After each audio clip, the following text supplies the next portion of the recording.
Have you ever heard of a crime so poorly planned it becomes a masterclass in what not to do? Well, get ready for the story of the world's unluckiest and least prepared robber. It all went down in a small town, at a convenience store that was about to witness a truly unforgettable event. Our story begins on a bright, sunny afternoon. A man walks into the store, but something's off. He isn't wearing a mask, gloves, or any kind of disguise. In fact, he's a regular customer, someone the clerk sees almost every week. The man approaches the counter, holding a handwritten note.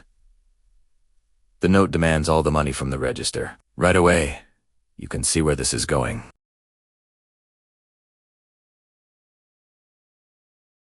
While the would-be robber is busy trying to look intimidating, the clerk discreetly presses the silent alarm button. A small light on the counter starts flashing, signaling that police are on their way.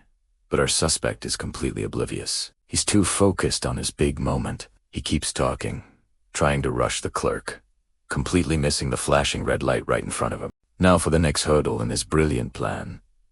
The cash register. He reaches over and tries to yank the drawer open, but it won't budge. It's locked tight. The clerk, playing it cool, explains that the register only opens after a sale is completed. The system is designed that way for security. The suspect stands there, confused. His master plan didn't account for modern point-of-sale technology.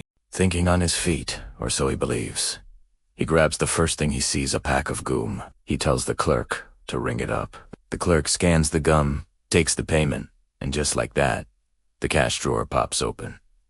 Success.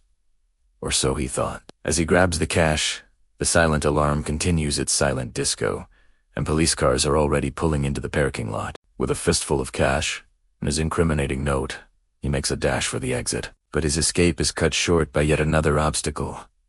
A bright yellow wet floor sign. He slips, goes airborne for a second, and lands hard. The money flies out of his hand, scattering across the floor. The handwritten note also flutters down, landing perfectly in frame of an overhead security camera. You just can't make this stuff up. He scrambles to his feet, abandoning the money, and bolts out the door. He runs to his getaway car, fumbling for his keys. He checks his pockets, nothing. He looks inside the car and there they are, sitting right on the driver's seat. He's locked his keys in his own getaway vehicle. In a panic, he starts yanking on the door handle, over and over, until the car's own alarm starts blaring, adding to the symphony of failure. Just then, the police arrive. They find him not in a high-speed chase, but in a desperate battle with his own car door, trying to break the window. Exhausted, defeated, and utterly confused, he gives up without a fight.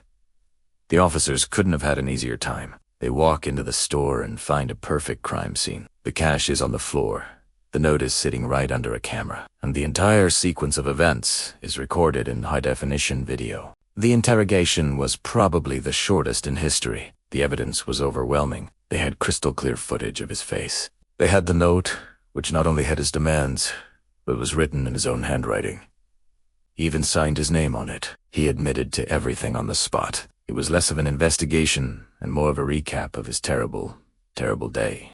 The police report basically read like a checklist of what not to do when committing a crime. The case went to court and was over almost as quickly as it started. With security footage, a signed confession note, and a dozen witnesses, there wasn't much to debate. This story became a local legend, a cautionary tale about the importance of thinking things through. It proves that sometimes the biggest obstacle to getting away with a crime is simply a complete lack of common sense. What do you think was his biggest mistake? Let me know in the comments below. If you enjoyed this story of epic failure, don't forget to hit that like button and subscribe for more incredible true stories. Thanks for watching, and I'll see you in the next video.